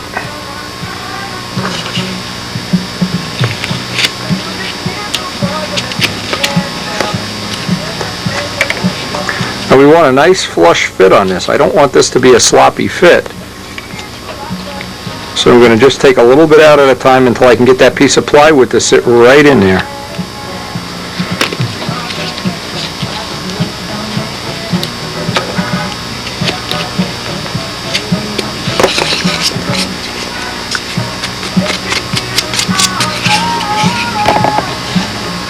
Now we can set that clearance very accurately just by having that piece, and I'll cut that piece of plywood. I don't need to drill a hole, but just by varying this thickness here with a little bit of a Bud McKnight sanding stick, formerly known as a nail file, I can get that to be a very accurate fit in just a few seconds.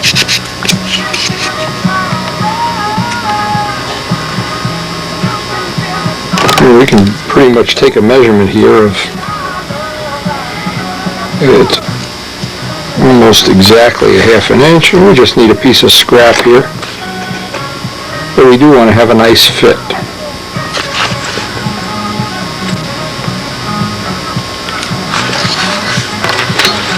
Again, this is going to be the part that's going to keep that box perfectly level, this and the front shelf.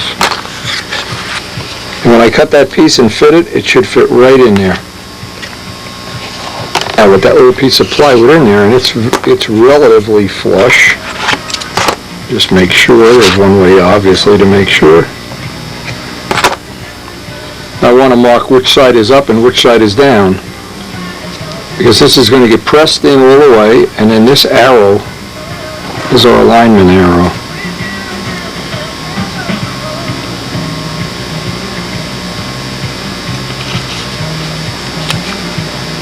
Make a little alignment arrow here, because we're going to leave that loose we're going to make the same piece, the mirror image piece for our box, right in the back, and then drill through this top block. And when we drill, this will be laying in a drill press. It'll ensure an exact 90-degree hole. And then we can spot that hole just by getting this right in the right position, spot it, and drill that hole. And then once it's drilled and we have the blind nut on, we can glue it. So one step lines up the step after it. And I can notch the back of this. And it's the same thing. Make up a piece of plywood so that these are going to mate when this is in position. What's funny about this, it seems like there are a lot of steps to doing this, but if you follow step by step by step, I don't think you can possibly go wrong. And by the way, one of the nice things about a video is you can always play it back a few times if like me, you have a short memory. Not like I ever forget anything. And now we'll fit that to a piece of plywood, glue it in there permanently. We'll get that little piece glued in, and that's going to be the match. It's going to match right up here when we're done. But the first thing we have to do is put the hole in for the 440 bolt. And that, when that 440 bolt compresses this, that'll be the hole down for the tip weight box. Remember, this piece isn't glued in yet. This is still loose because we're going to use this, once we have the hole and the bolt and the blind nut, we're going to use that to line that right up. A really nice trick, similar to what they do in machine shops, where one piece lines up the next piece, and when you're done, you have a nice precision fit.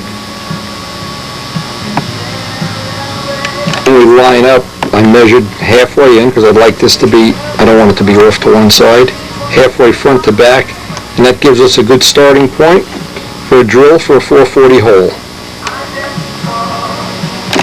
Now again, the trick is that we want to get this hole to be 90 degrees against this plate and 90 degrees in every dimension, and the easiest way to do that is because we have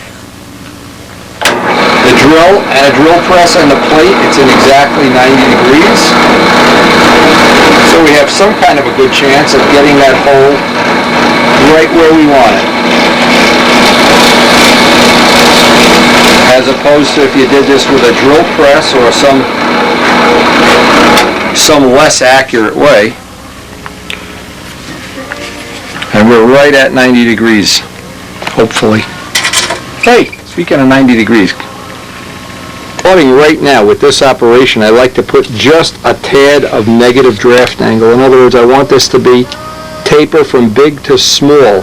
Just a few swipes of the sandpaper, because I have to make up for the fact that I'm going to put CA on this and some coats of dope eventually. So every angle, if we just make it like a cork in a bottle where it's a little bit bigger at the top than the bottom, that's called, in machinist terms, that's called a draft angle.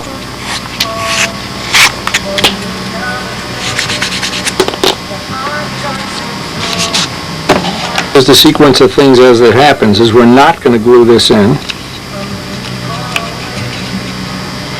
Pressing it in, lining up all our little marks. We're going to take this piece, and we know the outline of this.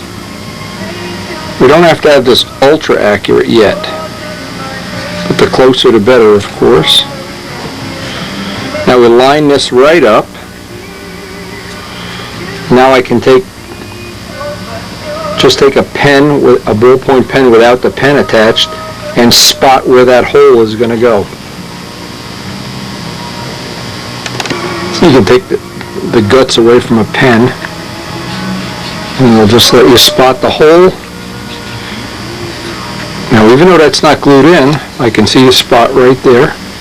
Now I can drill this for the blind nut.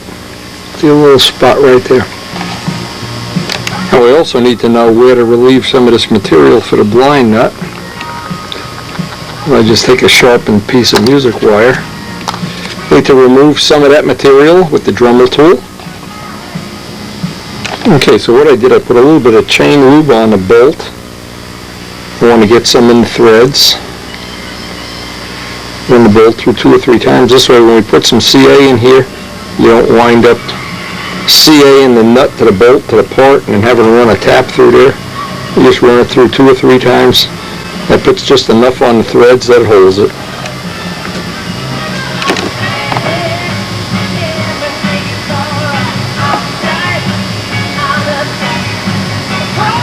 So I'll let that kick without kicker, and then take the screw back out, and we're ready to do our assembly.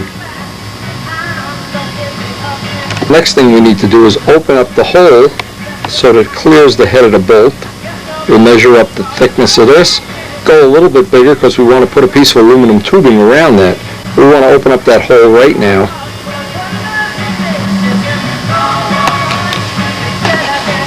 And of course we don't want to go all the way through, so we'll just run the drill through by hand.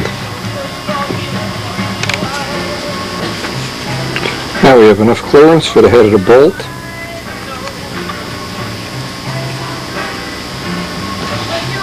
This piece, I want to get this put on. Notice that this piece is going to hold this piece in alignment for us. We got it backwards, of course. We just need to make this hand tight.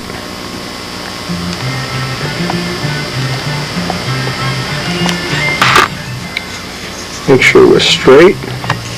Now this piece will key us in. I took some material out of there just so if the bolt or the threads go through there, suppose we use a longer bolt, we don't wind up mushing it. And now we just look, make sure we have it all right in alignment. Now to be even more accurate, and of course you never can be too accurate here, we can put this piece right on. Let's line this up. Now we can see where that lines up.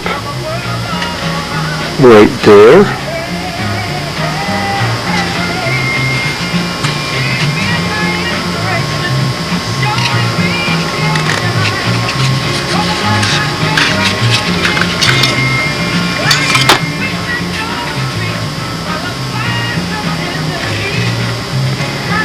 Okay, now what I'm going to do, before I make a permanent joint, just tack glue this in right on here in this little tang that we left.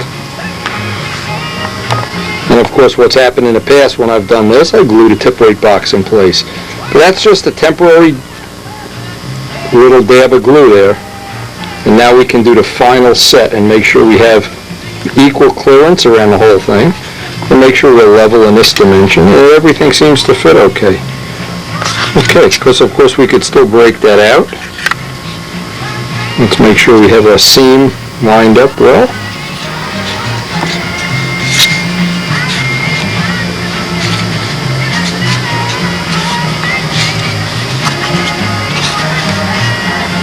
Okay, now that looks good enough that we can take it apart, take the tip weight box off, and I highly suggest this is how you do it. And then make a permanent joint since we have that piece in good alignment now.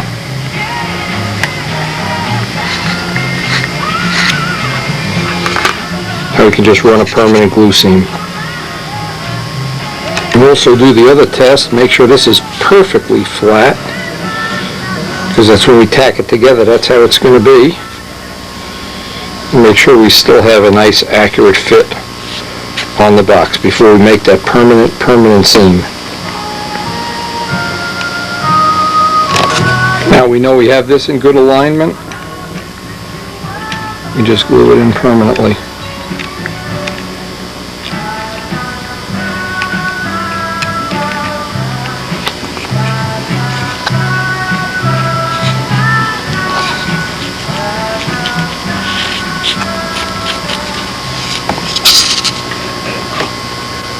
Next step, before we make a permanent alignment here, we want to harden up all these edges. We're going to set these edges rather permanently now. And once we set them, I don't want them to change more than they have to. And just let that kick off. And we want to get those edges relatively straight And the CA just helps harden them up. Because at this point, we're going to be aligning everything up. We need to just put the slightest radius on everything, and I mean a slight. Otherwise, when you do go to do the dope finish, nothing's going to really stick, that's for sure. Need to get the corners. This is the step that gives us our alignment. And if you've done every step up to this in sequence and relatively accurate, this next piece just put the icing on the cake. In the past, when I've seen people, especially people in our club that are relatively new, try to make a tip weight box, it can take them a whole day. And it's incredible how long you can spend if you don't have a sequence of things to work from. And the box is permanently bolted in. And you can see we have relatively good alignment. But what we want to do before we go any further here, where's my block?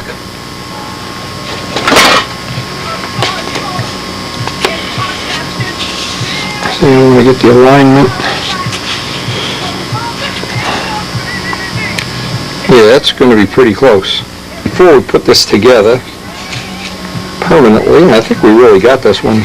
This is about as nice as it gets. One of the things I had to do is I put a little shim of 64th plywood under here so that this wouldn't be cantilevering up. It kind of puts pressure down at the front. Also, I'm going to take some material out of these, and it's not real critical. I'm not trying to make a lightweight part, but we really do want to get some of the material out of the front here, because what it'll allow us to do is get a lot of the weight concentrated up in the front once we figure out how much we're actually going to be using it. Pretty much do the same thing with this piece. Doesn't have to be real accurate. We're just going to lop some of that extra material off, but not make it so thin that it's going to be a problem. We don't want to take any material off around here.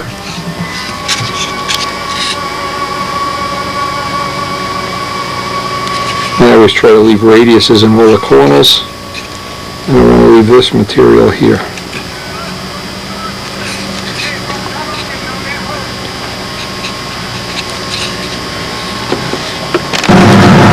Just get some of that material out with the Dremel, the carbide wheel. If you don't have carbide cutters, it's a good idea to get a set. They really work, and they never wear out, ever.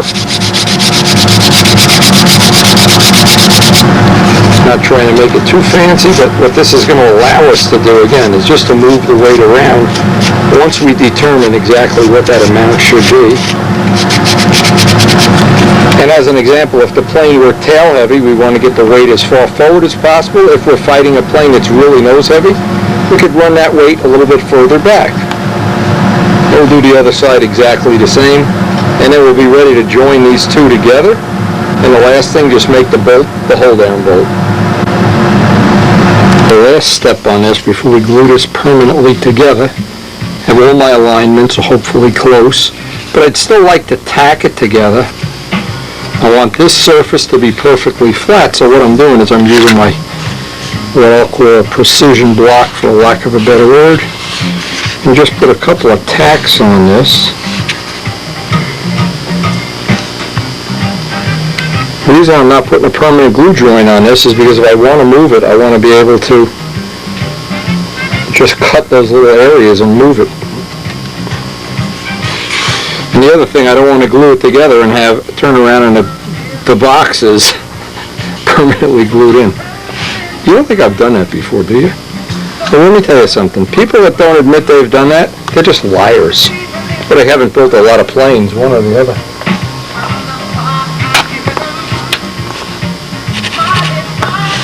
This is just tacking it together. And then I'm going to, before we make a permanent joint here, I'm going to take the tip weight box out. Because otherwise we could be in big, big trouble.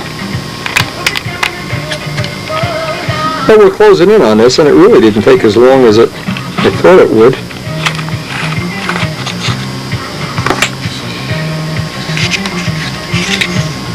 Now I've got everything. In fact, I put a piece of 64th plywood shim in there so that the box would stick up and I could get the final contour on it that way. That's nice and flat. In fact, we can just give it one of these.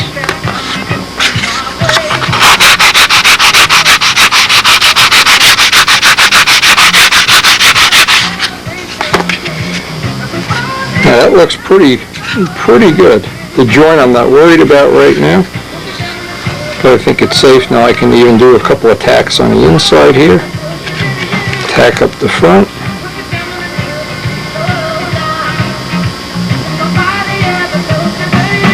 But one of the best tricks is once you get this set, is run the glue on the inside.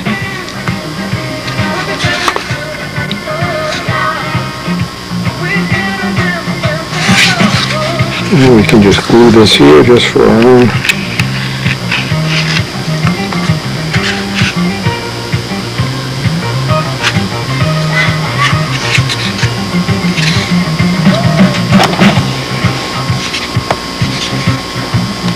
All those tacks look like everything's in good alignment. And what I do is just run the bead right along the inside.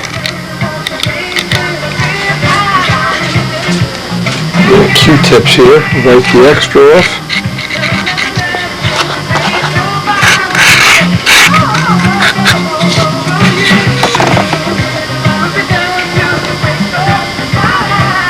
Now, because we have the inner seam sealed, what we can do is whatever gap is still left here, just lightly sand it, let the dust fill in the gap.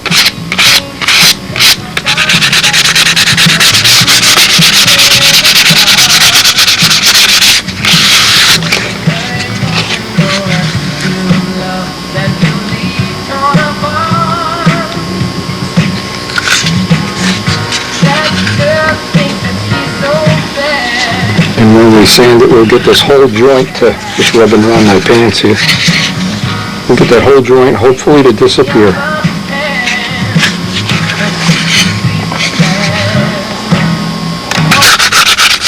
Just get this roughed in.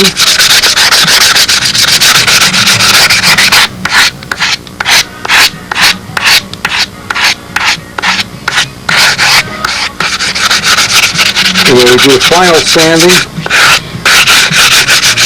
we'll be very close to being able to make that seam virtually disappear. And it's right about at this point in time that you really want to say, is it on the right side? Yeah. Oh. I really did that. It's not funny.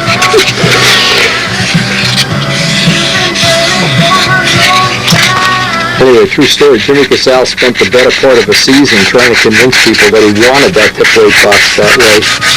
Not one of us in the club, Meadow, Bedford, any of us, none of us ever believed him for 1 second. And that plane, I think Keith Ferguson still has that plane, I'm not sure. But it's got a tip weight box on the top of the wing. Now before we put this together for one of the permanent fits, I want to have my corners and my edges hardened up with thin CA. That'll give me a time to do a final fit on this.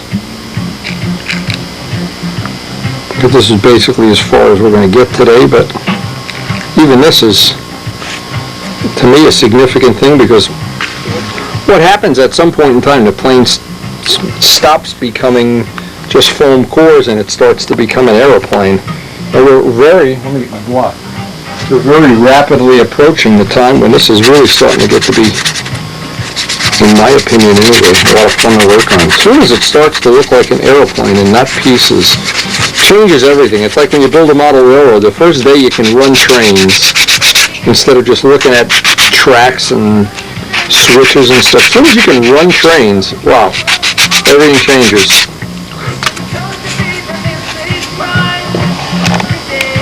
Now, whenever I put the bolt back in here, I keep the first few times, put a couple of drops of chain lube on it.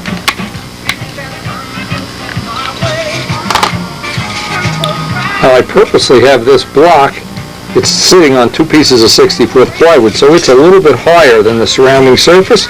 And once I get this permanently installed, then I'll dress that last thickness of paper off, but I want it up for now, because if it's down, it's going to change the whole shape of the wingtip as I try to get into that low spot. So it's better if it's just a little bit high. A piece of 64th plywood under there just gives you a nice little amount to sand off. You've got relatively good fits, but supposing you had fits that you were not happy with, and that can happen, of course, and you had too much of a gap, well, you can always just fill in the gap with 64th plywood. In this case, what I do is use a piece of scrap just to see if I have any spots that need to be sanded just a little bit. In fact, this side looks a little, that's fine. That's going to fill in with dope and tissue and everything. But this side here, you can see is a little bit tight. Well, it's easy. We can just dress that right off. That'll be a piece of cake. Just take the sanding block and dress just a little bit off. And that's why you want to have those edges hard before you do the final fit onto the wing. You can see I've had a helper here. He's dying to get at that piece of plywood. But one of the things you can always do, just correct these fits with the 64th plywood and or some more finish. And I just wanted to mention some of the people, and Stan Powell is another one that, boy, when you look at some of the fits that he has, Joetta Musco is another one. Now, I'm not really a fanatic for this, but I'd like to get it as nice as possible. And an example, that Typhoon Cowling, man, I spent a lot of time getting those fits. And edging everything with 64th plywood, in other words, there's just one to mention, there's just one other way to do this. You can relieve everything a 64th of an inch, and then put the 64th plywood in place and just tack it so that edge would be zero. And the problem when I've had really, really tight fits before I paint it, the problem is, and I've seen it happen to other people as well as myself, you go to take the tip weight box out at the field and it doesn't come out because everything is so tight. And then you try to get an Allen wrench in here and wiggle it, and it makes you crazy that you can't get it right.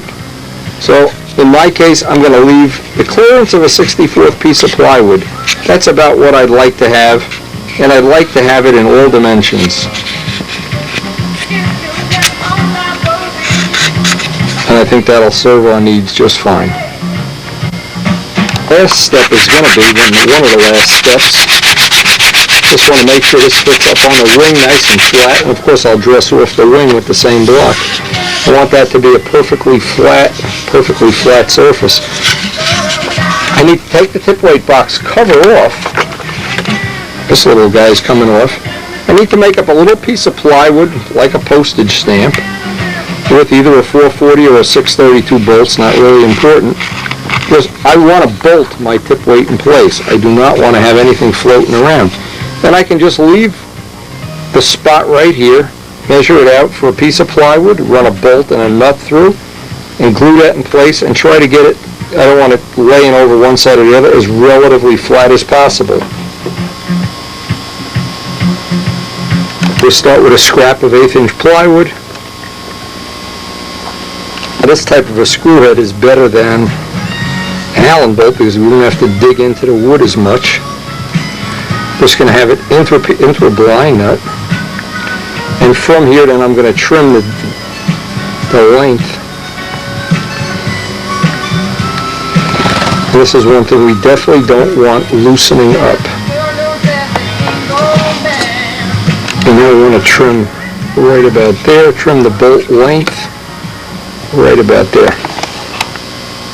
With the bolt glued in, I just basically poured CA in there and let it float around, wipe it up on here. I want that whole area sealed.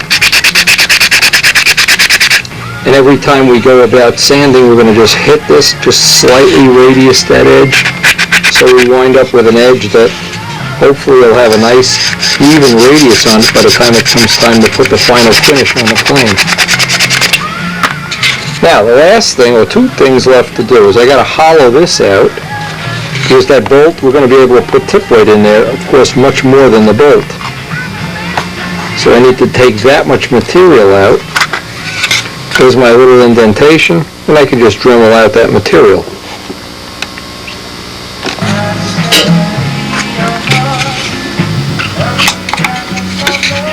Now, as that drops in, that's the last piece we have to look at. I want to get a little piece of aluminum tube just to keep this edge what happens when you have an Allen wrench and you're at the field, you're banging it. I always like to have a little tube in that. Ordinary aluminum hobby shop tubing. And just make sure that's all the way down. This tubing is so soft you can trim it with a razor or a zone saw.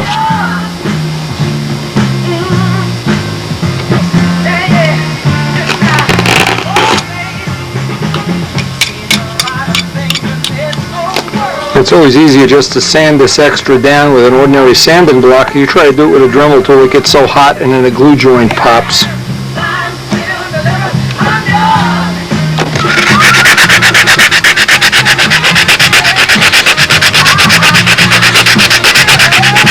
And when you Dremel this, it just gets too hot. Well, other than attaching this to the wing, we are just about done here. Now I'm going to put this, attach it to the wing, let it sit overnight with some aliphatic resin, and then we'll do the final, the absolute final sand out here.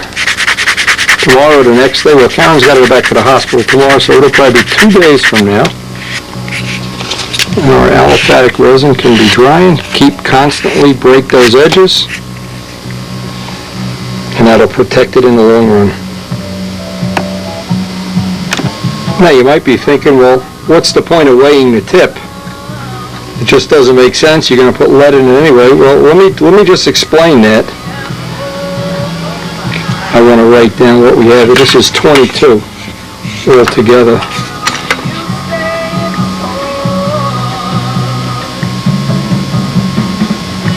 And that's not a significant number right now, but that I'll show you why I go about doing that.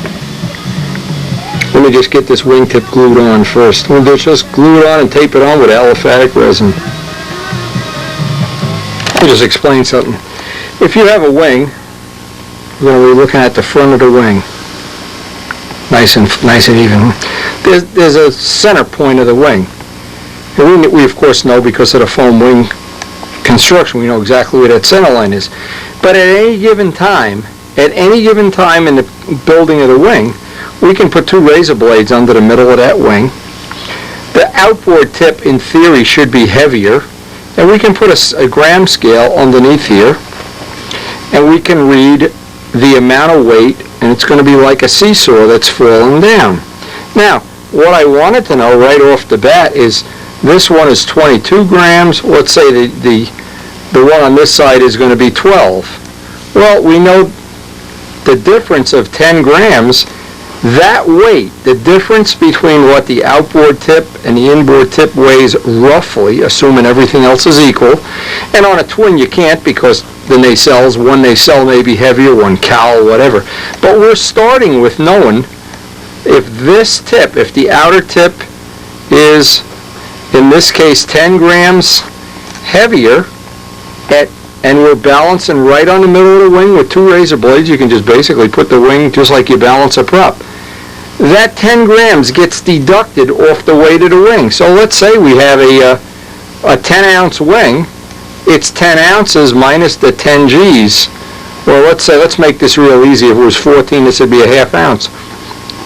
We deduct that. What in essence we really have is, the reality of that wing is, it's a 9.5 ounce wing, even though it weighs 10 ounces. The reason for that is, when we go to trim the plane, it's like we've already accounted for a ½ ounce of tip weight. Does everybody understand that? I hope that's easy to understand. Because what's going to happen, somewhere down the road, we're going to add, well, let's say we're going to add 2 ounces. Well, if we already have a ½ ounce heavier tip, we're only really going to add 1.5 ounces. And the aggregate, the total, is what counts. The only time, and I mean, this is funny, a lot of people, this used to happen all the time. They build a wing and say, call me up, I got a wing that weighs 6 ounces. I said, oh, that's nice. And well, how much, what does that include? Oh, that doesn't include the silk span, or the bell crank, or the flaps, or this, or that, or whatever. Well, I've become accustomed to weighing the wing in silver, and I don't spend a whole lot of time along the way, because all of these things contribute to being something that's like, it's an illusion that you're going to wind up with this super light plane, when in reality the only time it matters is when you actually go out to the field and the plane is trimmed. You know, obviously if you took the tip weight out, the plane would be 1.5 ounces, 2 ounces lighter, but it wouldn't fly. So what we've done is, even though we have a given weight for this wing, we're already, because of the variance, and we don't know, we didn't carve this tip yet, and let's say it's going to be less or more or whatever, we already are a 1/2 ounce ahead. So what we do is, when we weigh the wing in silver, very important concept, we know that variation is going to be, and let's just say it's a 1/2 ounce. So again, it's like putting money in the bank. It's like saying, gee, I don't have any money in my wallet, but when we go out to dinner or for pizza, I have some money in the bank already. So very important concept of trimming. The last thing I'm going to do today is get that wingtip on. It's going to sit here for 2 days, and we're going to be pretty much taking care of Karen and her still dealing with this operation that she's had. But it feels good to have this done. I'm real happy. It looks like it's going to be just about the way I want it to. And the other thing, it's of no value at all to make this super lightweight. If I hollowed this down to a 64th, what really would happen is, all during the course of painting the wing, I'd be thinking, oh yeah, it's super light. Oh boy, I got a lightweight, and you got to put 2 ounces of weight in it. Well, we've already put some of the tip weight in there, and some of the tip weight is going to be the wood and all the things that make this a nice solid tip. You can squeeze it and everything, and we can get a nice finish on there. We hopefully won't have any ripples in the finish. Just some thoughts. I hope that information really helps everybody get, move along up this stunt ladder that we all seem to be climbing together. Well, we're at the end of the tape, and I hope everybody's enjoyed it and learned something or shared something. One final thing I had is, Bernie Trent sent me a copy of the Tuskegee Airmen, the movie. I now have a first-run copy if anybody would like to borrow it. And it's an excellent movie. It's got a lot of good footage of the Tuskegee Airmen with the, I've been watching it all day, in fact, P-51s with the red tail. It's really an excellent movie. Anyway, anybody hasn't seen it, let me know and I'll loan you my copy, which originally comes from Bernie Trent. And of course, our B-25 was our tribute to the Tuskegee Airmen, the red tail, and they really did fly B-25s. And watching that movie over and over again. I tell you what's nice about working in a workshop like this, you can watch the same movie 15 times, and each time you see better scenes than the time before. Hey, we'll see you on the next tape. Thanks again for joining us.